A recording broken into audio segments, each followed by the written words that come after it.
Muito bem, todos já abriram o Evangelho de João?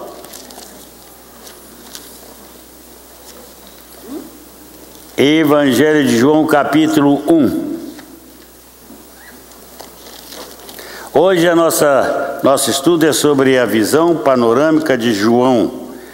Mas nós vamos fazer o seguinte, na nossa primeira leitura, nós vamos ler do verso 1 até o 18. Vamos fazer uma leitura, cada irmão vai ler um verso.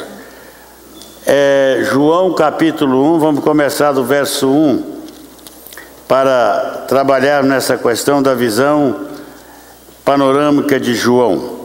Eu começo e aí cada irmão vai lendo um versículo. No princípio era o Verbo, e o Verbo estava com Deus, e o Verbo era Deus. Ele estava no princípio com Deus. Todas as coisas foram feitas por Ele, e sem Ele nada do que foi feito se fez. A vida estava nele, e a vida era a luz dos homens. A luz resplandece nas trevas, e as trevas não prevaleceram. Houve um homem enviado por Deus, cujo nome era João. 7. Testemunha para que testificasse a respeito da luz. Aqueles que todos veem a ver por intermédio dele.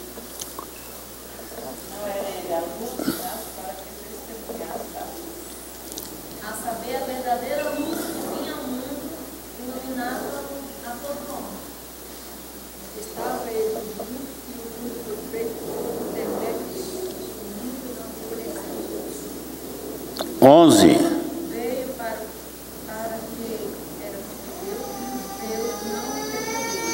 12. Mas a todos quanto receberam, ao receberem o seu nome, deram o poder de se tornarem filhos de Deus. 13. Os quais não nasceram do sangue, nem da vontade da carne, nem da vontade do varão, mas de Deus. O Verbo se fez carne e habitou entre nós, cheio de graça e de verdade, e vimos a sua glória como o unigênito. 15. João deu testemunho dele e clamou dizendo: Este é aquele que eu disse, o que vem depois de mim passou adiante de mim, porque antes de mim ele já existia. 16. Nós temos recebido da sua plenitude de graça sobre graça. 17. Pois a lei foi dada por intermédio de Moisés, a graça e a verdade vieram por intermédio de Jesus Cristo. Ninguém jamais viu a Deus. O Deus unigênito, que está no seio do Pai, é quem o revelou. Muito bem, agora põe a mão aí e vamos lá para o capítulo 20.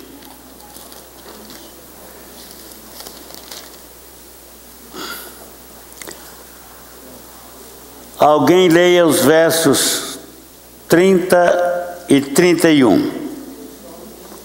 Alguém pode ler, versos 30 e 31. Na verdade, fez Jesus diante dos discípulos muitos outros sinais que não estão escritos neste livro. Estes, porém, foram registrados para que creiais que Jesus é o Cristo, o Filho de Deus, e para que, crendo, tenhais vida em seu nome. Aleluia. Então, no prólogo nós temos a introdução, não é? Os 18 primeiros versos. João introduz o seu evangelho e vai até o testemunho de João Batista, e depois então nesses versos 30 e 31 do capítulo 20, ele fala do objetivo, do propósito para o qual ele escreveu o evangelho. Tem um propósito fundamental. Mas João Boanerges, filho do trovão, filho de Zebedeu, pescador, agora é ele quem vai escrever. Ele escreve diferente de todos os outros. Nós não temos no Evangelho de João nenhuma preocupação com descrever genealogia de Jesus. O João vai trabalhar fundamentalmente na questão de Jesus como Filho de Deus. E ele vai trabalhar mostrando, de fato, que desde toda a eternidade, Jesus é Deus. É o Filho eterno. É muito difícil para nós entendermos esta linguagem de um Filho eterno. Porque sempre tem na nossa cabeça, nós como somos da história e dependemos da história, vivemos na história e tudo para nós tem raiz na história, então é muito difícil para nós entendermos essa questão de relacionamentos eternos. A primeira coisa que a gente pensa quando pensa em geração é homem e mulher gerando filhos. Não foi essa a história do Filho de Deus. Como ele foi gerado, como ele surgiu, nós não sabemos, não temos jeito de saber disso. Por aqui agora, não sei se nos céus um dia Deus vai assentar e dizer como foi, mas é muito difícil para a gente entender essas relações eternas, como o Filho veio do Pai. Mas nós sabemos que há uma trindade que compõe-se de Pai, Filho e Espírito Santo, não é? São três pessoas distintas, mas um só Deus. Quer dizer, todos vivem dentro de uma perspectiva de plenitude, de comunhão. Não há diferenças entre as pessoas da Trindade. Elas sempre atuam juntos. O nosso problema é entender o mistério do Pai, do Filho e do Espírito Santo. É difícil, por exemplo, quando a gente pensa no Calvário, na morte de Jesus. Se nós tivermos uma visão sibeliana de Sibelius, ele tinha uma visão da Trindade diferente. Ele nem pensava em Trindade.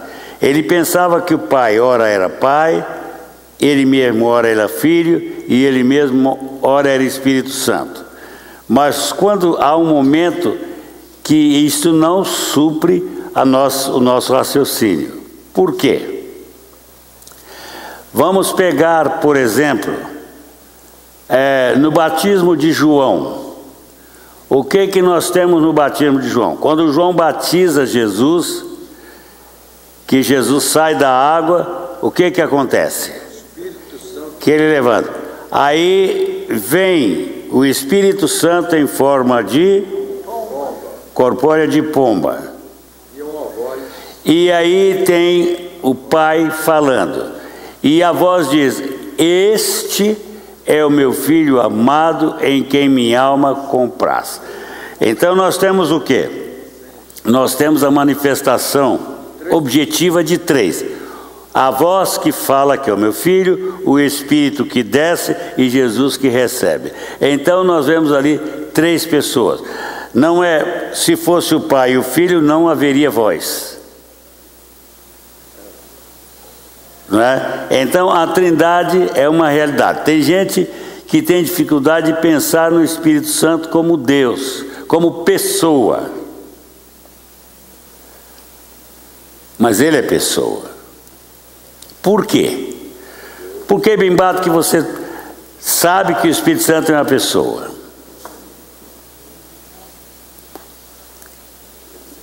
Como você sabe que alguém é uma pessoa?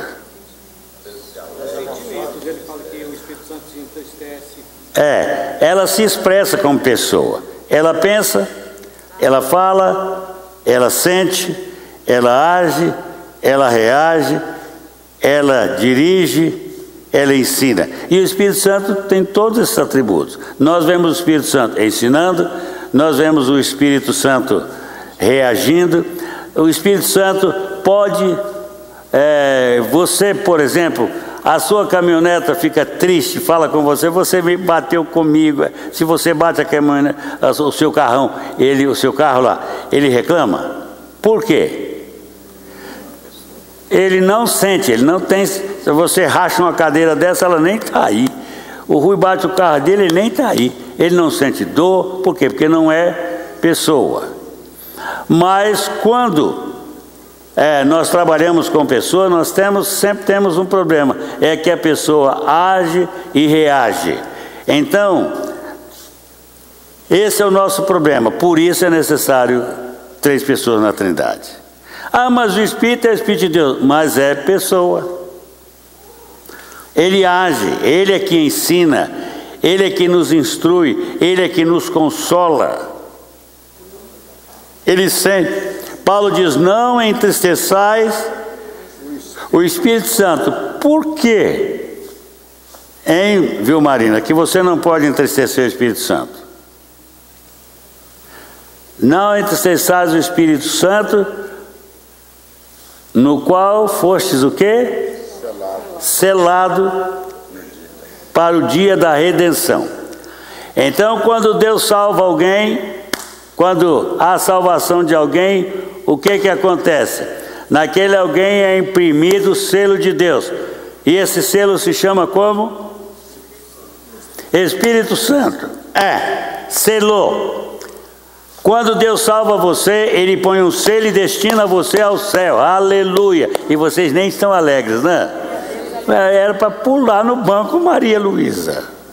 Ele habita também, né? Ele habita em você, Ele está em você, até você que está lá longe, né, Adenilson? Ele habita em você, Ele está em você. Então, agora, Ele habita, Ele vela por você, e Terezinha, Ele tem ciúme de você. Não é só marido que tem ciúme não, hein, gente? O Espírito Santo tem ciúme também. Não é só a mulher que tem ciúme do Espírito Santo, mas isso revela o quê? Que ele é uma pessoa. Você pode entristecê-lo, hein, Adriano? Quanto você tem entristecido o Espírito Santo, hein, Adriano? E como é que você entristece, Adriano, o Espírito Santo? Hein? Hein? Como é que você entristece? Hein? Como é, Júnior, que você entristece? Se você chega e dá um beliscão bem forte nela, ela fica triste. Ela sente e ela vai reagir violentamente. O Espírito Santo reage à nossa ação com Ele. Então, é uma pessoa. A nossa perspectiva humana, Jesus não é dificuldade, porque Ele se fez homem, né?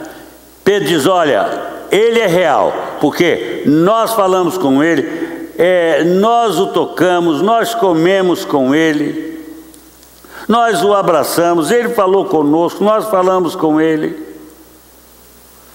João podia dizer, eu inclinei-me no seu peito. Pessoa. Está vendo? Vem cá, Will. Deixa a Bíblia aí. João abraçou o filho, ficou lá no peito dele. Isso, pessoa e pessoa. Ele mostra que é uma pessoa. Realmente ele. Porque a nossa tendência é pensar que Jesus é apenas uma aparência de homem. Não, ele é homem real. Ele é concreto, gente.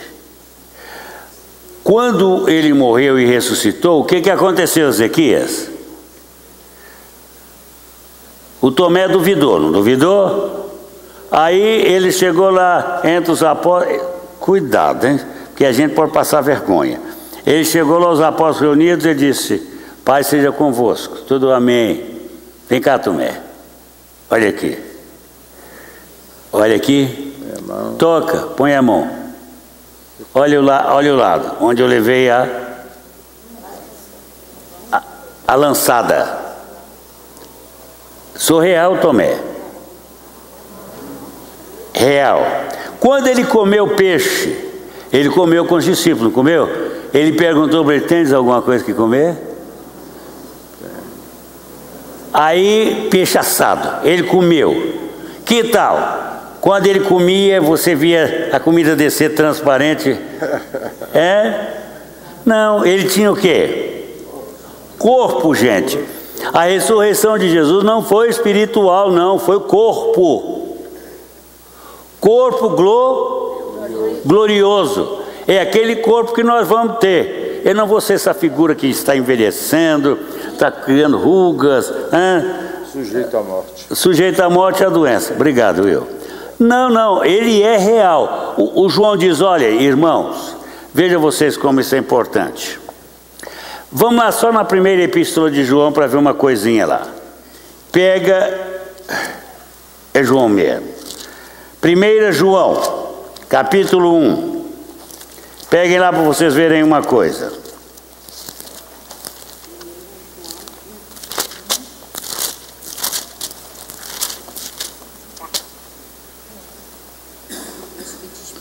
Olha, vejam bem isso aí, irmãos, como é tremendo. Olha aqui. Verso 1 a 4 diz assim: o que era desde o princípio, o que temos ouvido, o que temos visto com os nossos próprios olhos, o que contemplamos e as nossas mãos apalparam, nós tocamos nele. Ele é real, Cristo é real. Ele não é uma mera aparência, nem antes nem depois da ressurreição. Ele é real. Ele é uma pessoa que pode ser tocado. Aí ele diz: as nossas próprias mãos apalparam com respeito ao verbo da vida. E a vida se manifestou e nós vimos a vida. Por que ele diz isso, Júnior? Você sabe? Quando nós vimos Jesus, nós vimos a vida concreta. Ele é vida. Certo, irmãos? Aí ele diz, olha, o verbo da vida. E ele diz, a vida se manifestou e nós a temos visto e dela damos testemunho e vô-la anunciamos, a vida eterna, a qual estava com o Pai e nos foi manifestada, a qual temos visto, ouvido, anunciamos também a vós outros, para que vós igualmente tenhais o quê? Comunhão. Por que João está pregando sobre Jesus e falando para eles? Para que eles tivessem comunhão. Irmãos, para que a igreja existe? Para que na força de Cristo, da ação do Espírito, nós tenhamos comunhão uns com os outros. Não é, eu não vou ter comunhão com o irmão Abner porque ele é o crente mais antigo aqui. Não é isso. A minha comunhão deve ser extensiva. Amém, glória a Deus. A todos. Aí chegou o Jonas aqui. Fica de pé, Jonas. Vocês conhecem o Jonas? Não é aquele que foi engolido pelo peixe, não, tá? Esse não andou nem no bucho da baleia, nem no bucho de um boi. Esse é Jonas, ele é irmão do Rui. Amém, glória a Deus. Aí ele traz a esposa dele, que já me apresentou. Como é seu nome? Fica de pé. Hein? Como é seu nome? Por que você está aqui? Por causa da minha beleza? Para que você veio aqui hoje? Hein? Fala comigo. O que você veio fazer aqui hoje? Veio conhecer esses irmãos, não veio? E o que você quer ter com esses irmãos? Comunhão. Você está querendo um abraço de cada um deles, né? É melhor você ficar lá na porta depois na saída, que todo mundo vai abraçar você. Pode sentar, Jonas. Gente, igreja para isso. Chegou aqui, qual é a nossa primeira expressão? Comunhão. Porque o corpo, gente, tem que ter comunhão. Membros têm que estar agarrados uns aos outros para se expressar. Se corta esse braço e deixa lá, o que vai acontecer? Apodrece. Tá certo? Mas no corpo ele tem vida. Mas a vida, gente, é alguma coisa que tem que correr dentro da gente. E comunhão é algo que faz a vida correr. A vida tomar tomar expressão. Agora vem, você chegou numa igreja, o que você deve fazer? Assentar perto dos irmãos e sentir o calor dos irmãos. Os irmãos devem expressar para você. É igual aquele menininho que entrava, tinha um menininho, disse que tinha um menino em Londres, ele viajava no trem para cima e para baixo. Aí aquele menino não tinha ninguém por ele, mas ele tinha um desejo de ter relacionamento com as pessoas, que ele entrava no vagão e ele olhava. Geralmente, o sonho dele era ter uma mãe. Geralmente ele assentava perto de uma mulher. E ele ia chegando para perto dela. Aí se vê, sai para lá, menina. Aí recolhia. Mas um dia chegou uma senhora muito granfina no trem e ele assentou perto dela, Jacira. E ele foi chegando. Encostou nela, ela não deu, sai para lá. De repente ela pôs a mão em cima dele e disse, como é seu nome? Aí ele se achegou mais ainda. Meu nome é tal. O que você faz nesse trem? Eu sempre vejo você. Ele disse, eu estou procurando alguém que me queira. Aí ela disse, a partir de hoje você é meu. Levou o menino para casa e terminou de criar o menino. Aí ele disse para ela assim, a senhora sabe, sempre que eu entro no trem, eu vou me encostando em alguém para ver se me aceita. Se me aceita, eu procuro uma mãe. Ela disse, pois eu vou ser sua mãe a partir de agora. E ela o adotou mesmo. Então, por que você vai numa igreja? Gente, é esse o problema nosso.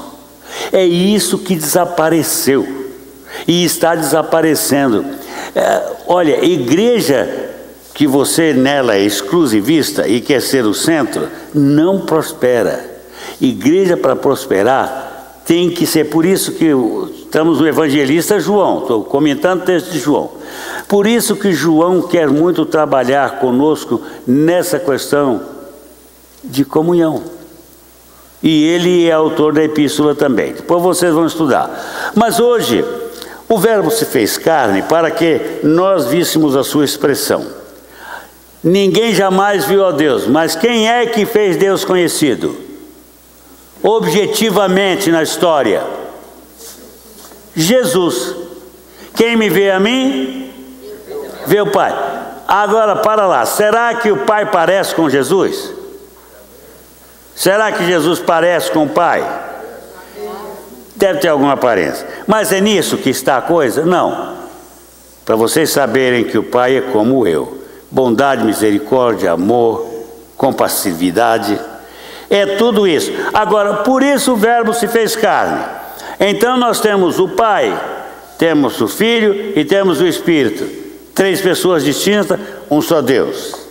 Agora, irmãos, João vai falar do Filho, que é a segunda pessoa da Trindade e é o executor da redenção. Ele torna a redenção um fato. O Verbo se fez carne e habitou entre nós. Para quê? Identificando-se conosco. É muito importante esta visão de Cristo como Deus-homem e homem-Deus.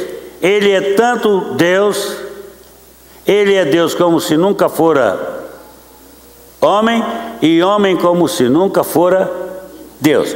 Então ele é Deus perfeito, homem perfeito. Mas quando se expressou na terra, era necessário que para realizar a nossa redenção, ele abrisse mão de quê? Dos seus atributos pessoais, de divindade.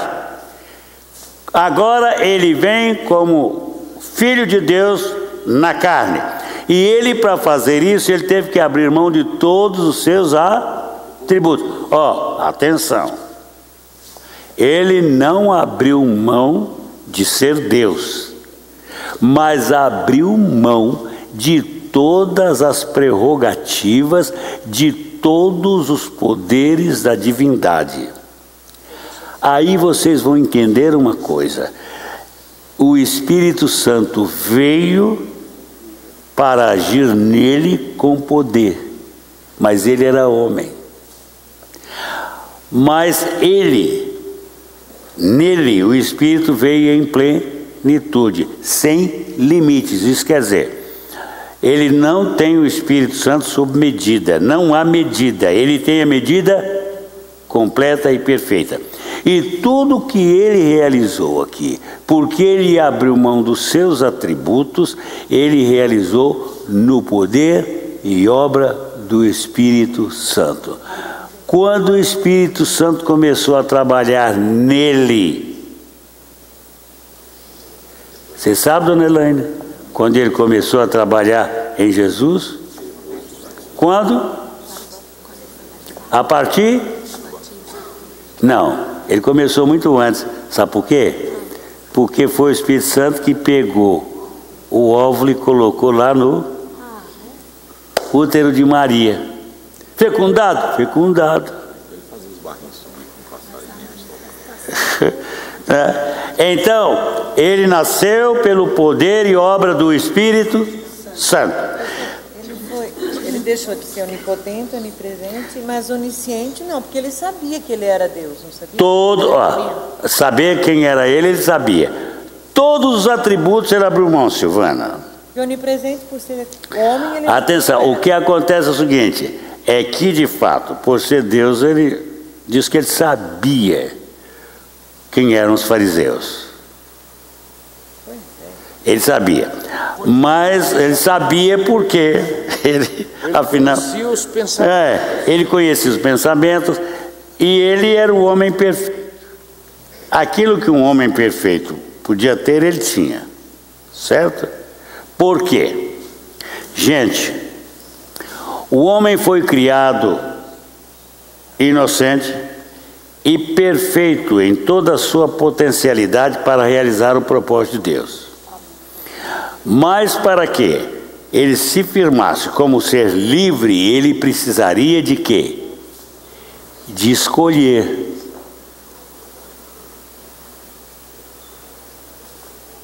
Você ama o Hilda?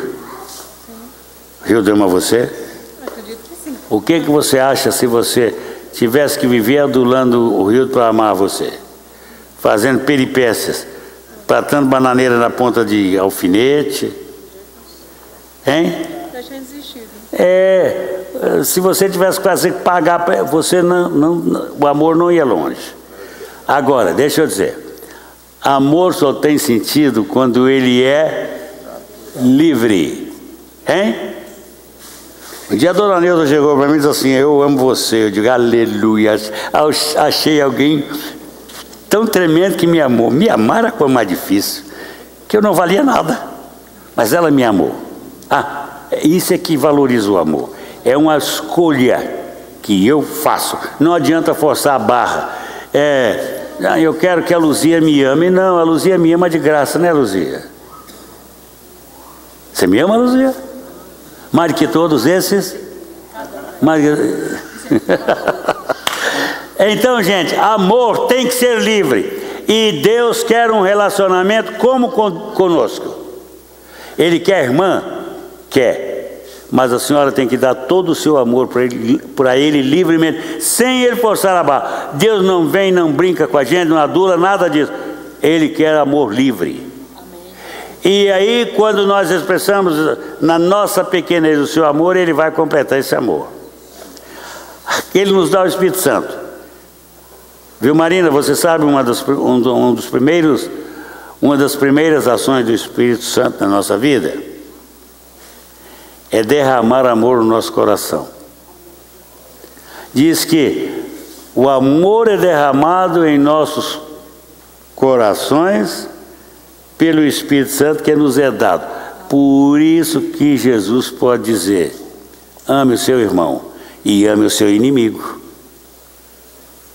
Porque ele deu capacidade e possibilidade de você amar de verdade. Quando você transborda do Espírito, Simone, a senhora vai amar todo mundo, até o Lula, ou até o governador de Brasília. Ô, gente. Ah, o professor vai cair, se ele é crente, vai cair de paixão pelo Agnello. Aleluia. Por quê, Pedro? Porque você está em Deus, o Espírito habita em você. Então, gente, ó. E agora, quando o Espírito Santo trabalha em nós, nós vemos o Espírito Santo trabalhando como uma pessoa, colocando em nós atitudes de pessoas livres, salvas. Não é bastante, gente, a gente dizer que é salvo, mas a gente tem que dar fruto de salvo. Agora, vamos voltar ao Evangelho de João. Como, pastor? Hein? O Espírito Santo trabalha em nós Trabalha em nós como pessoa, né? como pessoa. O relacionamento do Espírito Santo em nós é de pessoa. Não é, o Espírito Santo é uma força de Deus, não é nada. Ele é Espírito de Deus. Ele tem personalidade. Ele age, reage, atua como pessoa. Certo, irmãos? Agora, o Evangelho de João, então, é voltado para uma coisa: para mostrar que Jesus é o Filho do Deus eterno. Ele é eterno, Filho de Deus eterno. E os relacionamentos do Pai com o Filho são relacionamentos eternos. E é interessante que ele diz o que era desde o princípio. Desde o princípio ele era. E o que temos ouvido e o que temos visto com os nossos próprios olhos. É esta a declaração de João. E o Verbo se fez carne e habitou entre nós. Agora, mas ele estava no princípio com Deus. Desde toda a eternidade ele estava com Deus. E tem uma outra coisa. É importante a visão que ele tem de Jesus. Todas as coisas, verso 3, foram o quê? Criadas por quem? Todas as coisas foram feitas por intermédio dele. Aqui se refere a quem? A Jesus, ao Verbo. E diz mais, olha ele, nada do que foi feito se fez sem Jesus. Então, quem é o Criador de todas as coisas? Jesus. Quem é o seu Criador? Jesus. Mas quem é o seu Redentor? Jesus. Então você pertence a Jesus duas vezes. Por direito de criação, por direito de redenção. Eu sou dele duas vezes. Certo? Duplamente dele. Hein, dona Emília, só já pensou o que significa isso? Pertencer duplamente a Jesus. Ele me criou e ele me salvou. Ele me redimiu, sou dele, eternamente dele. Glória a Deus. É, ser escolhido por Jesus. E aí você fica reclamando, estou tão pobre, tão feio, tadinho de mim, que nada, você é amado do Filho. Oh, glória a Deus, aleluia. Não, eu sou irmão do Filho. Ele deu a vida por mim. E isso, irmão, não tem nada a ver com a minha aparência nem nada. É que se você é dele, você vai ser bonito. Não tem jeito. Você já viu o Filho de Deus feio? Não existe. Não existe. Né? Filho de Deus sempre tem um brilho especial. É tal pai, tal filho, tal irmão. Meu irmão se parece comigo. É assim, Júlio.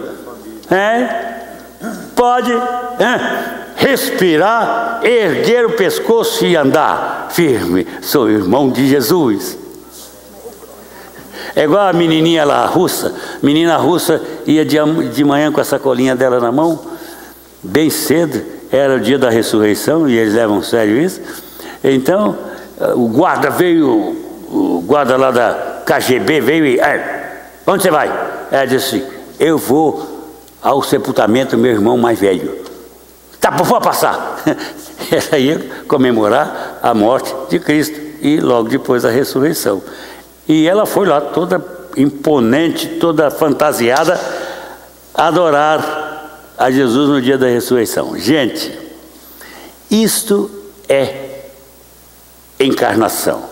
É Jesus entrando no nosso meio para nos tornar semelhantes a Ele. Agora, se você se sente uma frustrada, um frustrado, um recalcado, feio, alguma coisa está errada.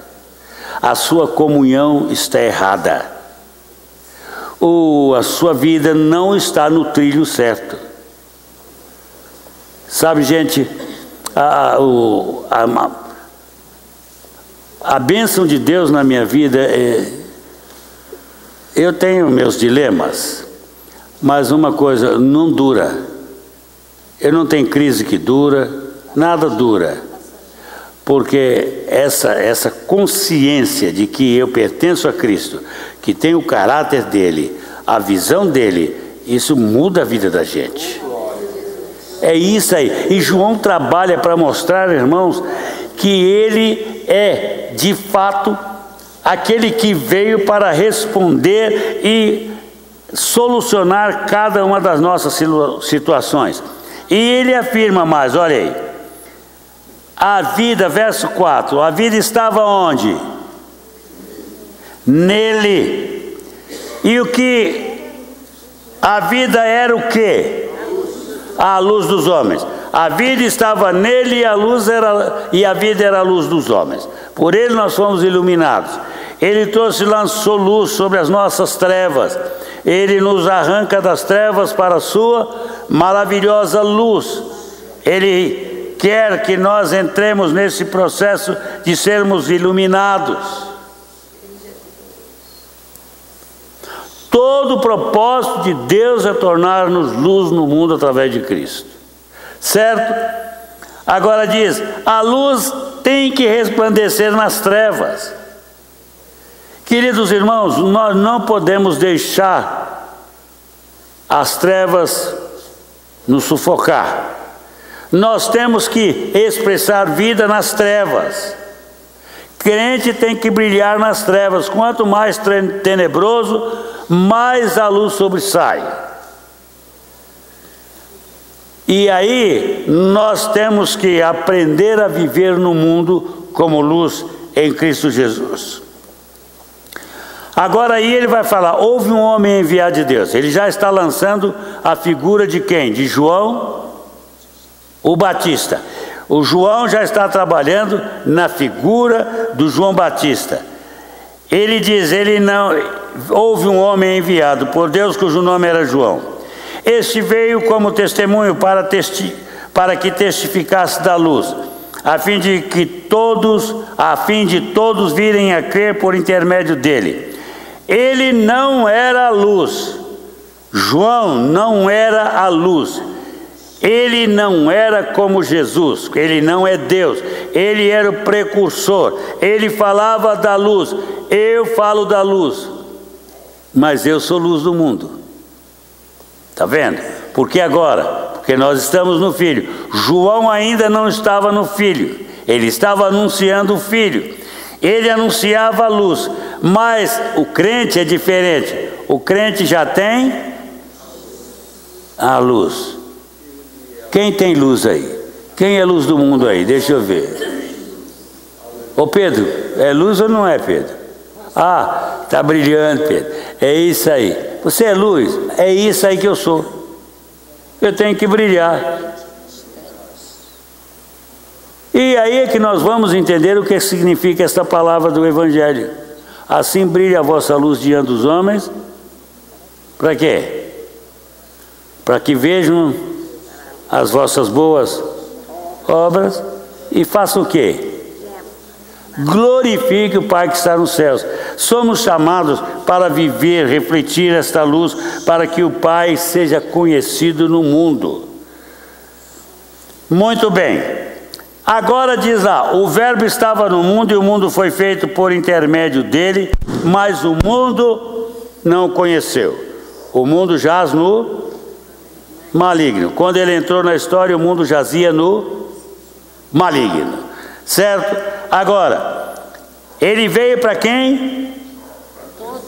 Quem era dele? Ah, ele era da raça judaica. Filho de judeu, judeuzinho. Sabe, Bato? não gosta de judeu, então você está mal.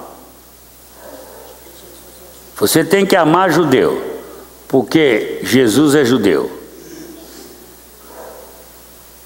Amo o povo de Deus, amo o judeu. O povo de Deus veio para gerar um filho, e gerou. Certo? Agora, mas o que acontece? Os seus não receberam, então rejeitaram. Mas aí vem o verso seguinte, 11. Verso 12. O que diz o verso 12?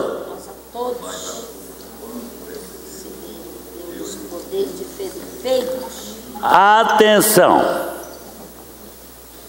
Há um momento que você é criatura de Deus.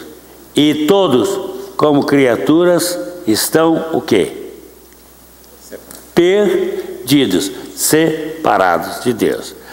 Para que você receba a filiação, você precisa de quê? Receber a Cristo. A filiação é condicional a você se tornar filho, filha de Deus. Mas como é que você se torna filho de Deus? Recebendo o Filho na sua vida. E é receber, porque muitas vezes fala, se eu creio, eu recebo, eu tenho Jesus, mas não é como a Bíblia diz, recomenda. Tem que ser como diz lá em João 8,38, que crê como diz as Escrituras, rios de água viva. Então, aí você creu em Cristo. Este ato de crer faz o quê? Que você se torne filho de Deus. Aí no ato de crer, você se torna filho de Deus. Você começa a partilhar da natureza de Deus. E quando a gente partilha da natureza de Deus, a gente tem que expressar o quê? A vida de Deus na gente. Não tem jeito, Ezequias. Aí, Júnior, é que você vai descobrir que o fruto de vida é mais importante do que o dom. Você expressar o fruto do Espírito. Por quê? Porque na expressão do fruto do Espírito você prova quem você é. Se você é ou não é filho de Deus. Certo? E aí? E aí você vai produzir o fruto que vai revelar a sua verdadeira natureza. É a mudança do homem. Sim. Gente, nunca Jesus entra numa pessoa através do seu Espírito para a pessoa continuar a mesma. Se você continua odienta como era antigamente, ainda não nasceu de novo. Se você se torna aquele homem explosivo que mata metade do mundo, você ainda não nasceu de novo. Não é dizer eu tenho, você tem que mostrar que você tem, Dona Maria. Você tem que mostrar pelo seu fruto quem você é. É fruto que revela. Agora, se você é uma mulher briguenta lá na vizinhança, joga água fervendo no cachorro da vizinha, porque não gosta do cachorro, hein, Rui? Passa lá no carro do amigo, porque tem inveja do amigo, dá um risco no carro do amigo, só para o carro do amigo não ficar como bonito. Eu não posso ter um bonito, esse também não vai ter, vou arranhar o carro dele. O crente não faz isso, Adi, né? Então, gente, não pode. Nós temos que expressar vida. Também não pode ter cara de mal com metade do mundo. Olha, crente não pode viver assim, ó. Muda. Sorria, Jesus te ama. Não tem um versículo aí? Olha lá. Ei, irmão, chega lá na sua repassão. Vocês estão bons? Todo mundo nas suas funções. É isso que você faz? Olá, gente, bom dia. Nós temos um dia terrível hoje, temos que produzir muito. Você quer que a turma trabalhe? Diz assim, vamos fazer uma coisa? Vamos orar para que as coisas fiquem bem aqui. A gente está perdendo a oportunidade, Simone. Aqueles alunos seus, Simone, o que você faz com eles? Apoia.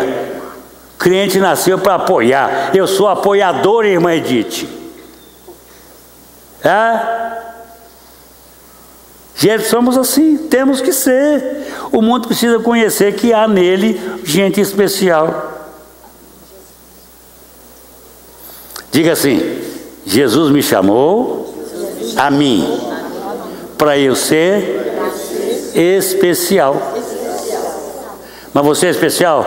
Eu sou. Quando eu brigo com meus filhos, eu sou especial. Quando eu me levanto contra a minha esposa, eu sou uma praga. Sou especial. Quando eu fico sem dinheiro, dona Ellen, eu sou especial também. Piso no rabo da cachorrinha, chuto o gato, brinco com a mulher. Entro no trânsito partindo todo mundo.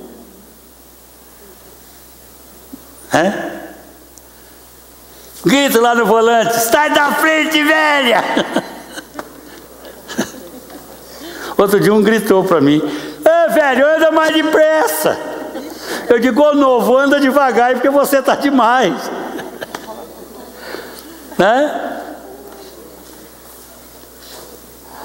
Ou depois dos 70, você leva mais 7 segundos para passar a marcha do que o novo.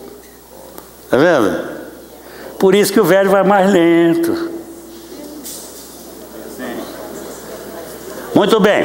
Agora, querido, João vem e ele traça o perfil da entrada do Filho de Deus que entra na história. É o homem perfeito. Agora, ele diz: ele tem o poder de nos tornarem filhos de Deus, aos quais não nasceram do sangue, nem da vontade da carne, nem da vontade do homem, mas de Deus. E o verbo fez o quê? O verbo, verso 14, vamos ler juntos? O verso 14, todos juntos? Vamos lá? Verso 14, Alex. Cadê o 14, Alex? Vamos pegar a Bíblia mesmo, vamos lá na Bíblia. Vamos lá juntos? E o verbo se fez carne e habitou entre nós, cheio de graça e verdade. E vimos a sua glória como a glória do unigênito do Pai. Muito bem. Muito obrigado, Limbato.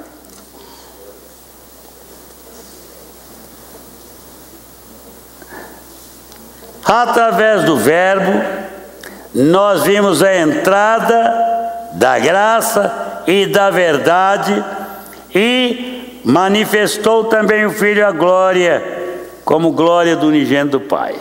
Então Jesus é a representação perfeita do Pai. Ele é tudo que o Pai é. Certo? Aí João diz: Deus falou antigamente através dos profetas, mas a nós falou nestes últimos dias através do Filho, que é a perfeita representação do Pai. Agora, irmãos, uma coisa, vamos continuar lendo. Aí você chega no verso 16, e o verso 16 diz assim: porque todos nós temos recebido da sua plenitude e graça sobre graça. É isso que Deus nos dá no Filho, plenitude de graça, graça mais graça. Porque a lei foi dada por intermédio de quem? E a graça? E a verdade? Muito bem. A graça e a verdade vieram por meio de Jesus Cristo. Agora, olha o que João diz: ninguém jamais, verso 18, viu a Deus. O Deus unigênito que está no seio do Pai, é quem o revelou. Por isso que ele diz a Filipe, quando ele diz que está de volta para o Pai, aí Filipe diz assim: Senhor, mostra-nos o Pai, isso nos basta. Ele disse: ô Filipe, eu estou há tantos anos com vocês, tanto tempo, e você não me conhece ainda? Quem me vê a mim, vê o Pai. Sossega, Filipe, você já viu o Pai. Agora, irmãos, aí nós temos, vem o João Batista, a história de João Batista, e vem o batismo de João, que no seu batismo é a manifestação do Filho ao mundo. É interessante, João Batista. Só um comentário para vocês. Quem era João Batista? Profeta. Ele era filho de quem? E quem era Zacarias? Sacerdote. É interessante. João Batista, qual o destino dele? Se ele vivesse, era ser o quê? Sacerdote. Bimbato. Por isso que João veio. Sacerdote, o pai dele exercia a função de sumo sacerdote quando entrou no Santo dos Santos. João Batista tinha o destino de ser também um sumo sacerdote. Por que que ele veio? Porque ele entrou, para que ele entrou na história? E é interessante, ele entrou na história, exerceu a função dele, Elaine, logo ele morreu, foi executado, ele não ficou. Porque ele havia cumprido o quê? O propósito. E qual era o propósito de João Batista? Batizar o filho. Só batizar? Você sabe qual foi o maior propósito de João Batista na história? Indicar o Cordeiro. Eis o Cordeiro de Deus que tira o pecado do mundo. Era o sumo sacerdote que apresentava o Cordeiro que tiraria o pecado do mundo. Está vendo? Por isso ele diz: e uma coisa, João é o apresentador do Cordeiro. E quando o Anás, o Caifás, queria dar a solução final, ele diz: para lá, gente, um homem tem que morrer pela nação. Vai ser ele que vai morrer. Vai ser Jesus de Nazaré. Ele vai morrer pela nação. Ele aponta o Redentor da nação. João Batista aponta o Cordeiro. Ele veio para apresentar o Cordeiro de Deus que tira o pecado do mundo. Mas como era o precursor e o apontador do Cordeiro, ele se tornou também o batizador do Cordeiro. Ele não queria batizar o Cordeiro. Por quê? Hein, Simone? Por quê? Mas tem uma razão que João Batista resistiu batizar Jesus. E você vê que ele resistiu porque Jesus teve que argumentar com ele.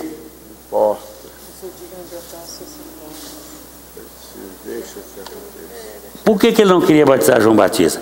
É que ele via o Cordeiro, e como ele ia batizar o Cordeiro se o Cordeiro é santo sem pecado? Ele batizava pecadores, arrependidos. Mas e o Cordeiro? O Cordeiro é perfeito, não tinha de que se arrepender. E ele disse: não posso batizar. Jesus disse: João, a questão não é esta. A questão é que agora é necessário que, o quê? Se cumpra toda a palavra. Tudo que está escrito tem que se cumprir. Então me batiza. Você não tem saída, você veio para isso. É o seu ministério. Esse é o seu ministério. E ele aí batizou a Jesus e apontou o Cordeiro. Quando ele vinha, Jesus vinha: eis o Cordeiro que tira o pecado do mundo. Então, aí vem a história. Ninguém nasceu entre mulheres como João. Ele é o maior nascido de mulher. Ele diz: eu sou o maior. Ele não disse isso, mas ele é. porque ele nasceu com um propósito supremo. Tá certo? Ele é o apresentador do Cordeiro, ele é o precursor do Cordeiro, ele tem tudo o que alguém precisa ter. Mas logo que ele cumpriu a sua missão, a cabeça dele foi colocada numa bandeja. João morre, sai da história, cumpriu o seu ministério. Qual é o profeta que profetiza a entrada de João na história? Um doce para quem souber.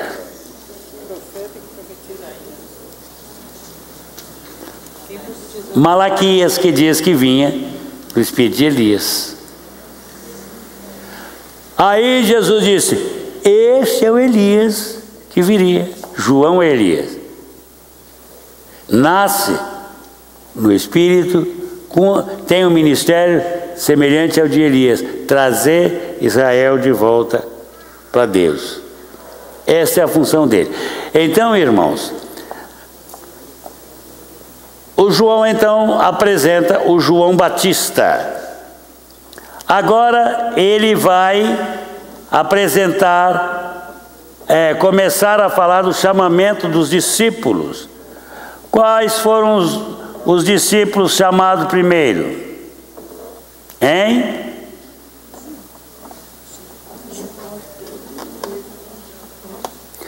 Quando João vê Jesus vindo, ele fala para os seus discípulos, e verso 36 do capítulo 1, diz assim: e vendo Jesus passar, disse: eis o Cordeiro de Deus.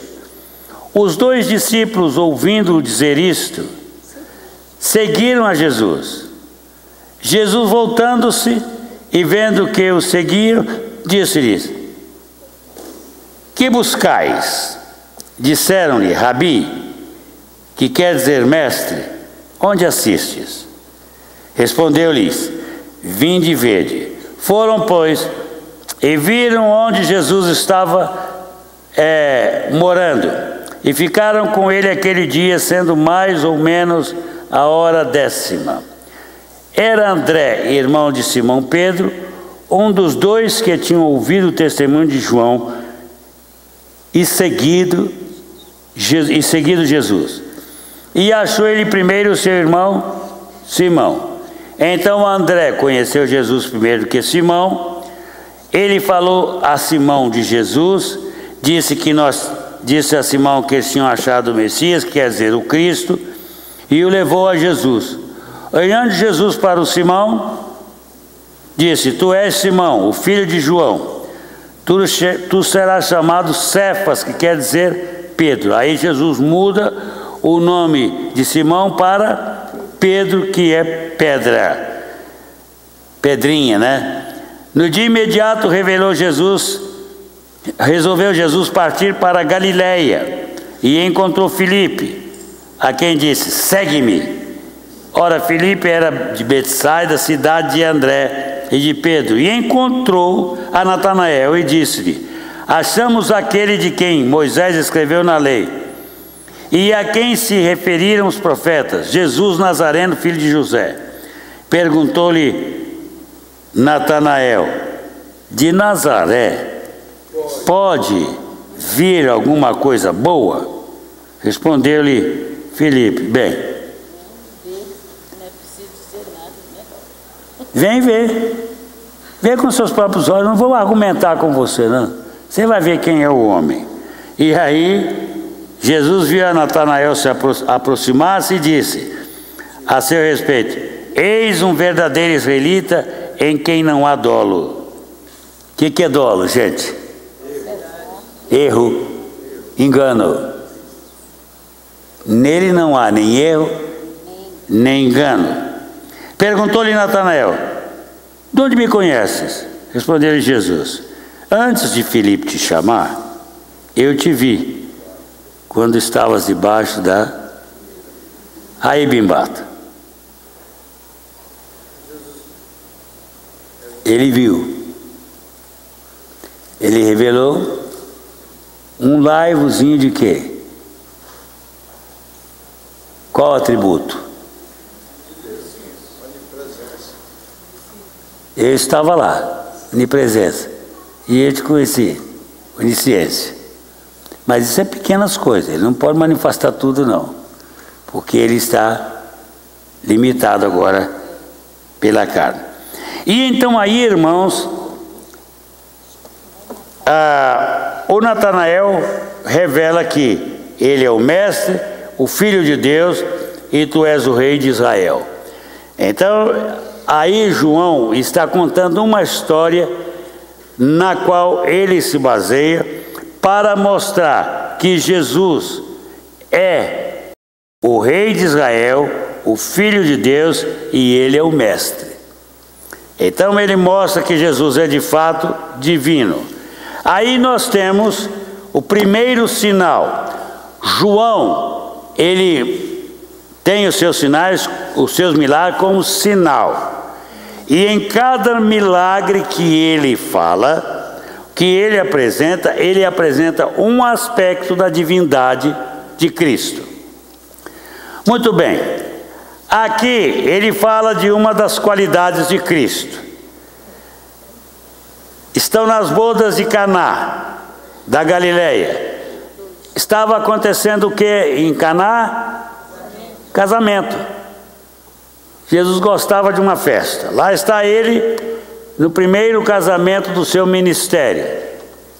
E parece-me que aquela família do casamento estava muito entrelaçada com a família de Jesus.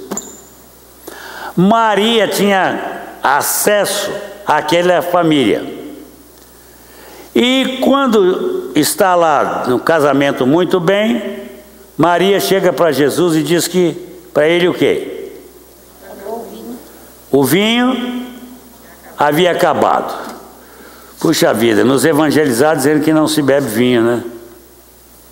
Mas lá no Caná, o vinho era essencial.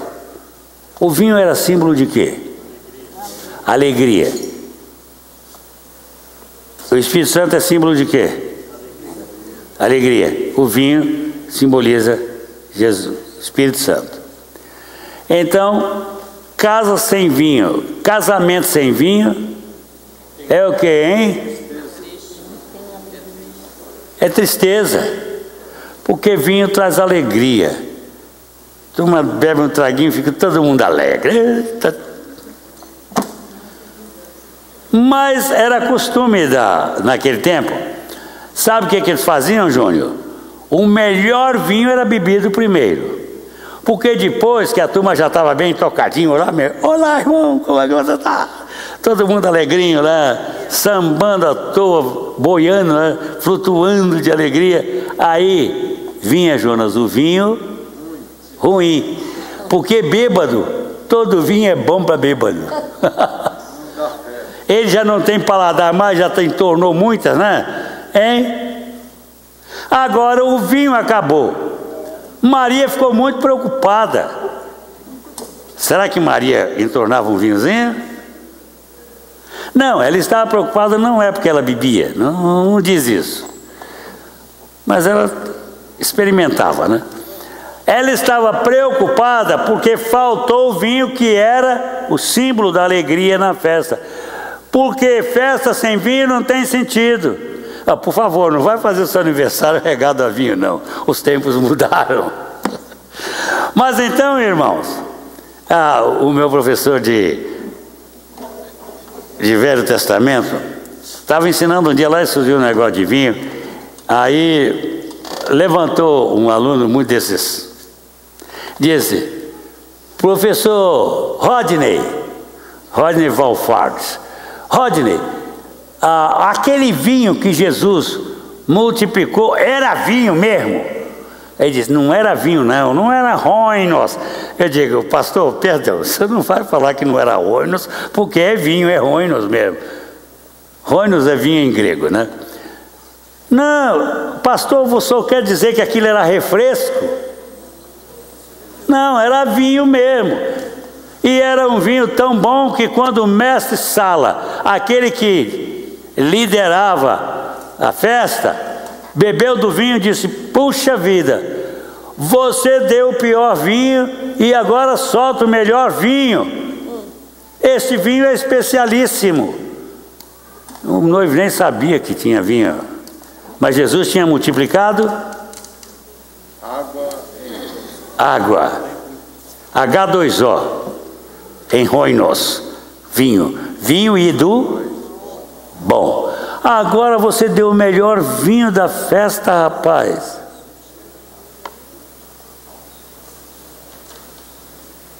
Isso significa o quê? Que Jesus é o Senhor da qualidade. Jesus, Ele faz o melhor.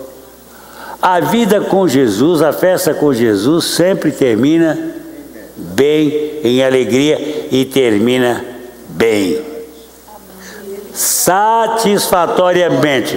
Com Jesus você tem o melhor vinho, e tem mesmo. Ele traz a alegria do Por quê? Hein? Ele traz a alegria do Espírito, ele transforma a água sem sabor no vinho. Não vê? Ele é aquele que pode dar sabor à sua vida, dar alegria à sua vida. A alegria permanente, por quê? Porque Ele lhe dá o Espírito que habita em você.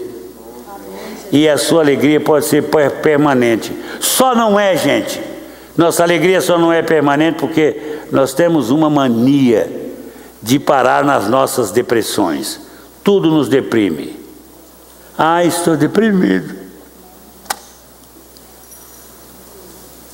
Está cansado? Estou deprimido. Vai lá, procura um psicólogo, paga 200 prata, 400, porque agora está mais caro. E eu tenho uma tristeza tremenda que ao invés de ter feito curso de direito, eu devia ter feito psicologia, que eu estava aí ganhando dinheiro a rodo. E advogado não ganha dinheiro, né? Diz que Deus, quando quis castigar os egípcios, Ele mandou as pragas. E quando Ele quis castigar os incruéis, Ele mandou os bacharéis. Porque advogado é bacharel, né? Então, é isso aí. Então, gente, olha, vocês sabem, se a gente viver intensamente a intimidade de Deus, a gente não vai parar em depressão não, sabe? Estou deprê. Ah, pastor, estou deprê hoje, que estou no negócio. Estou estressado. Esse é o tipo da nossa geração. Tudo nos estressa. Por quê? Porque a intensidade da nossa comunhão com Deus é muito pequena, irmãos. A nossa intimidade com Deus está muito sofrida. Nós não temos alimentado o Espírito na sua expressão total. Nós temos vivido uma vida muito oba-oba, não é? Uma vida correndo atrás de coisas. A nossa vida é assim: se nós temos muita coisa, nós estamos felizes. Mas se nós perdemos algumas daquelas coisas, nós nos tornamos deprê. E tão depressa vem a deprê, que aí a vida se confunde.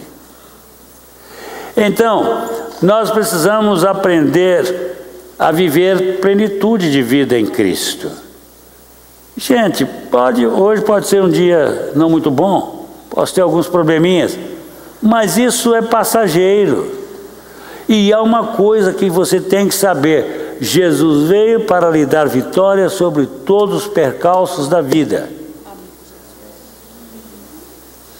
Quando o lar de Marta estava numa confusão terrível, veio Jesus. Qual foi a primeira notícia?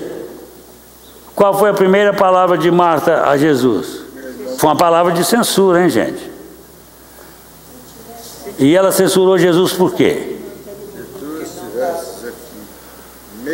Quando Lázaro adoeceu, as duas irmãs mandaram chamar Jesus. Não foi, Bimbato? E ele demorou quantos dias, Bimbato? 4 dias. E a distância era tão pouca que Jesus chegaria no mesmo tempo lá. Quando Jesus chega depois de 4 dias, e ele fez isso mesmo, ele atrasou por escolha, porque ele precisava daquilo para pregar o que ele pregou. Quando ele chega, qual foi a primeira palavra de Marta para ele? Você lembra?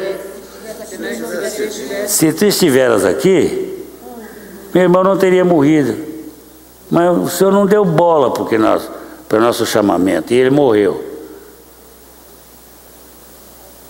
E Jesus disse o que para ela? Marta, teu irmão há de ressurgir. Ela disse, eu sei que ele vai ressurgir no último dia. Ele disse, não, Marta. Onde está o teu irmão? Cadê o túmulo? Ah, Senhor, já cheira mal. Ah, é? Então, Marta, seu irmão vai ressurgir.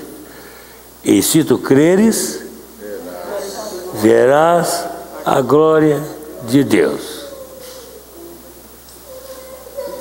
Se tu creres, tu verás que a perda não tem um sentido final.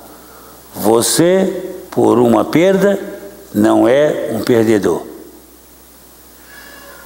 A perda que você tem, se você estiver comigo, pode se transformar em glória.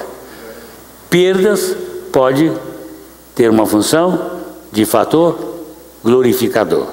Por quê? Porque é na sua dependência de Cristo que a glória vem, que a glória aparece. Não é no tempo da sua gloriazinha, não, mas é quando Deus vem, invade a sua vida e traz os seus milagres. É que você vai ver a glória. E Jesus disse, Marta, não te hei dito que se crês verás a glória de Deus? Qual é o nosso problema? Por que nós não vemos a glória de Deus? Porque não cremos. E por que não cremos? Porque não trabalhamos a nossa fé, gente. Vocês não têm pensado como eu tenho pensado. Mas eu vivo muito preocupado com a igreja hoje. Porque nós mesmos nos condenamos como igreja.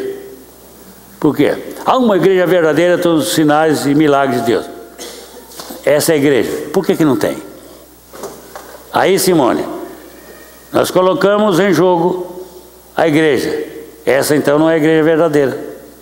Porque nós não vemos o quê? Hein, Rui? O que nós não estamos vendo? Hein, Júnior? Hein, gente? Nós não vemos milagres. Nós não vemos sinais e maravilhas. Mas por que não vemos isso? Não te hei dito que se creres. Hein, Rui? Por quê?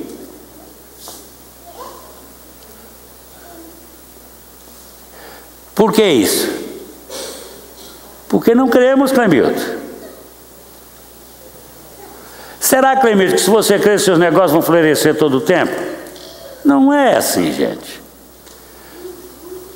Nós somos muito imediatistas, por causa das nossas próprias necessidades e da visão que temos. Quando nós carregamos uma visão materialista, a nossa vida se torna materialista. Então nós precisamos de ter coisas para provar que nós somos bons. Daí vira o evangelho da prosperidade, que prega o quê? Sempre prosperando.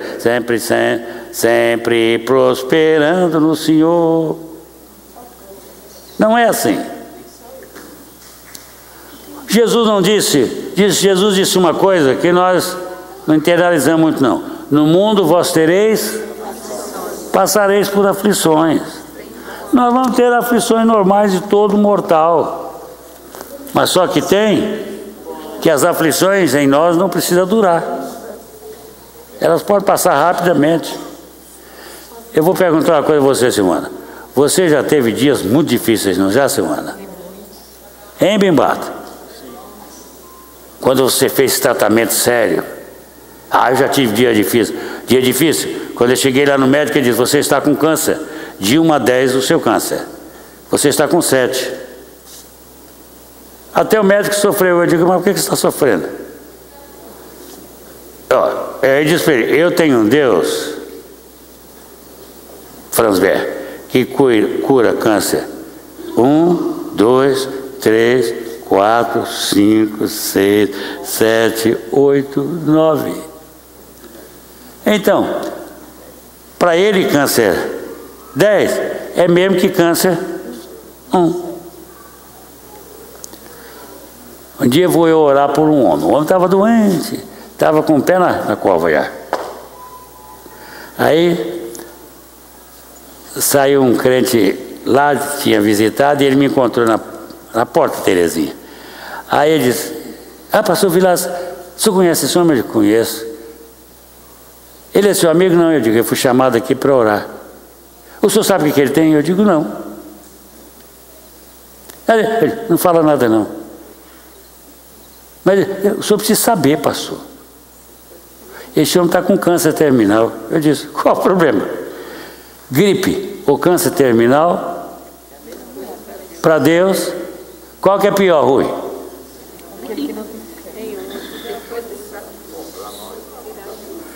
É que se Deus cura gripe, a gente não dá muita bola não, né, Simone? Isso qualquer aspirina pode fazer. Esse é o nosso problema, a gente quer... Então, se você quer a glória de Deus, então tem que ter câncer. A gente quer milagre grande, a gente não acredita nos pequenos milagres. Então, irmãos, a irmã Edith... Aí a irmã Edith me chamou outro dia para orar com um homem. E ela disse: pastor, ele tem câncer. Tá bom, não. Nós fomos lá orar pelo homem, eu, ela, a Eda, mas nós fomos com a convicção que aquele homem vai ser curado. É isso, irmãos, é assim que funciona. Mas quando a gente vê o Lázaro de 4 dias num túmulo, fedorento, Terezinha defunto de 4 dias, fede. Porque de 2 a gente já não aguenta.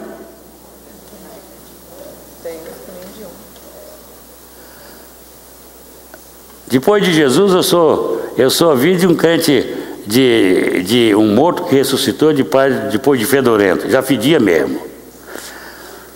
Foi no tempo do avivamento da África, entre os Zulus. Naquele avivamento, havia um grupo de evangelistas que faziam milagres. Atravessavam rios, andando sobre as águas.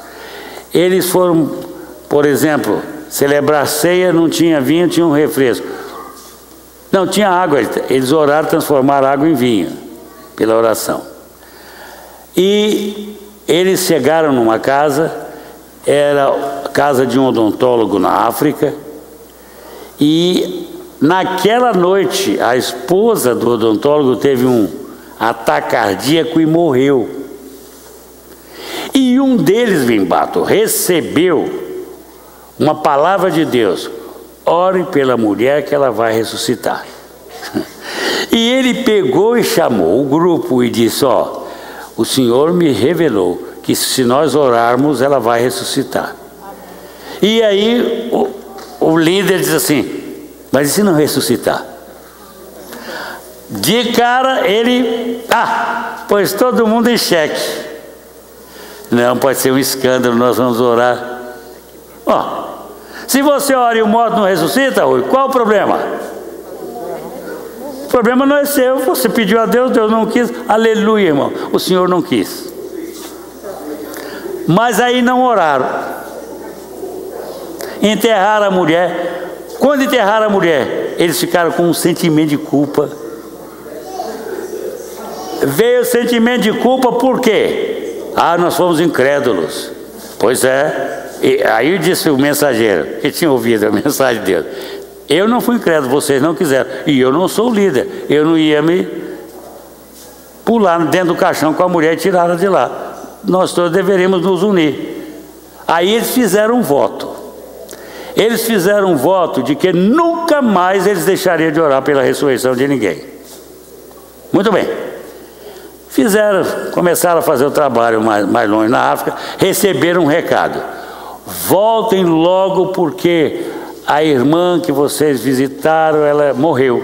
E estão esperando vocês aqui para fazer o sepultamento. Mas não era, eles queriam que eles fossem lá orar pela mulher que havia morrido. E eles demoraram 3 dias para chegar lá. E aí veio um e disse: ó, eu tenho um sentimento vindo de Deus que se nós orarmos esse corpo vai ressuscitar. Mas cheirava mal. E defunto cheira mal mesmo, hein? A gente quando morre, a gente tem tanta empáfia, né? Quando a gente morre, a gente se apodrece logo. Ninguém apodrece mais rápido que o corpo humano. Né? 3 dias, o caixão lá, a mulher na mesa, Júnior, o corpo na mesa. Aí viram um e disse assim: vamos orar? Não, vamos orar para a ressurreição dela. Orar não. Aí um disse: não é orar, vamos cantar. Aí deram as mãos de roda do cadáver, do esquife lá, e começaram a cantar. Diz que cantar era uma dificuldade, porque aquele mau cheiro vinha. Aí um disse assim: puxa vida, isso é disciplina de Deus, porque não oramos por um defunto fresco, agora nós estamos orando em derredor de um defunto apodrecendo. Mas vamos orar. Diz que cantaram uns 3 hinos e nada, vem bato. Cantemos. Quando chegou lá pelo 4º, 5º hino, um viu um dedo mexer, mexeu, e aí eles se alegraram e ressuscitou o morto. De mais de 3 dias, 4 dias já, no 4º dia. Foi a 2ª vez que ressuscitou o morto, 4 dias na história. Então, irmãos, o ponto é o seguinte: a verdade é que o nosso Cristo tem poder de fazer o melhor. Aqui, canal Primeiro Milagre prova que Cristo faz o melhor. Torna, com Cristo o fim é melhor. Com Cristo a vida é alegre. Cristo dá o melhor para nós. Ele é o Senhor poderoso. Agora, veio a história de Nicodemos, a missão do Filho, e aí João vai falar nos seus sinais. Cada sinal que ele tem prova um aspecto da divindade divina. Mas também em João nós temos a verdadeira adoração, não é? Outro milagre de João é a cura do paralítico. Mostra que o Senhor é o Senhor que nos restaura completamente, é o Senhor da restauração. A cura do filho é a cura do filho de um oficial do rei. Isto também foi em Caná da Galileia, certo? Cada milagre de João prova um aspecto da sua divindade. Aí vem, para provar um dos aspectos da divindade de Cristo, a multiplicação dos pães e peixes. Aqui revela que o Senhor tem poder de multiplicar, de fazer as coisas prosperar e de responder às necessidades supremas dos homens. E João vai caminhando. Nós temos depois Jesus na festa dos tabernáculos. Nessa festa nós temos um fato muito significativo. Lá no verso 37 do capítulo 7, vamos para lá.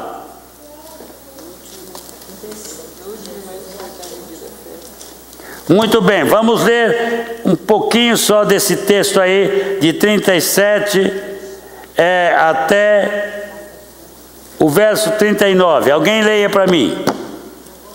No último dia, o grande dia da festa, levantou-se Jesus e exclamou: se alguém tem sede, venha a mim e beba.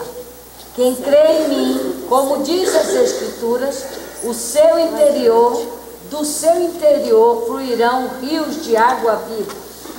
E isto ele disse com respeito ao Espírito Santo, que havia de descer os que nele crescem, pois o Espírito até aquele momento não fora dado, porque Jesus não havia sido ainda glorificado. Amém. E isso disse ele a respeito do Espírito Santo, que haviam de quê? Hein? Jesus disse a respeito do Espírito Santo que havia de quê? De receber aqueles que nele crescem. Muito bem. Vamos ver uma coisa aqui. Jesus disse: se alguém tem sede, venha a mim. E ele disse isso em que festa, gente? Esta era a festa dos tabernáculos que Jesus partilhou dessa festa durante toda a sua vida, não é? Mas agora ele está na plenitude do seu ministério e ele está celebrando a festa dos tabernáculos. E essa festa tinha um ato muito importante, é quando os sacerdotes pegavam o cântaro e ia ao tanque de Siloé, enchia o tanque e ia em procissão e derramava a água que haviam tirado lá no altar. E nesse exato momento Jesus toma a palavra e ele diz: no último dia, o grande dia da festa, Jesus exclamou, levantou e exclamou: muito bem, se alguém tem sede, venha a mim e beba. Quem crê em mim, como diz a Escritura, do seu interior fluirão rios de água viva. E isto ele disse com respeito ao Espírito que haviam de receber os que nele crescem, pois o Espírito até aquele momento não fora dado, porque Jesus ainda não havia sido glorificado. Muito bem. O que significa isso? O Espírito não fora derramado ainda, porque Jesus não havia subido para a glória para derramar o Espírito. O Espírito não podia ser derramado enquanto ele estivesse aqui. O Espírito só podia ser derramado depois que Jesus se apresentasse ao Pai e fosse glorificado. Aí então ele cumpriria a promessa do derramamento do Espírito Santo, que aconteceu que dia? Dia de Pentecostes. Aí ele derramou o Espírito. Mas o Espírito é comparado aqui a quê? Água. Lá no deserto tinha a rocha que dava água. Então lá no deserto nós temos o quê? A rocha que é Cristo produzindo a água. A rocha que é Cristo produzindo a água, que é o Espírito. É o Espírito que é água. Tem na água o seu símbolo. Agora diz, o Espírito que seria derramado e que seria dado a todo aquele que nele cresce. Como diz a Escritura. Agora eu pergunto a vocês. O Espírito Santo seria dado para quê? Para matar a sede. Para saciar a nossa sede. E essa sede, e ele permaneceria em nós. O Espírito só pode ser dado se Jesus for glorificado. Atenção, se Jesus não estiver sendo glorificado na sua vida, o Espírito Santo não está produzindo na sua vida. Qual é o ministério do Espírito na nossa vida? Qual é a função do ministério do Espírito Santo? É nos levar a glorificar a Deus. Fundamentalmente, o ministério do Espírito Santo em nós, e o Espírito Santo nos é dado na nossa conversão, tem como função a glorificação de Jesus em nós. Né? A função de convencer, etc. Mas para quê? Ele convence do pecado, da justiça, do juízo. Para quê? Para que Jesus seja glorificado em nós.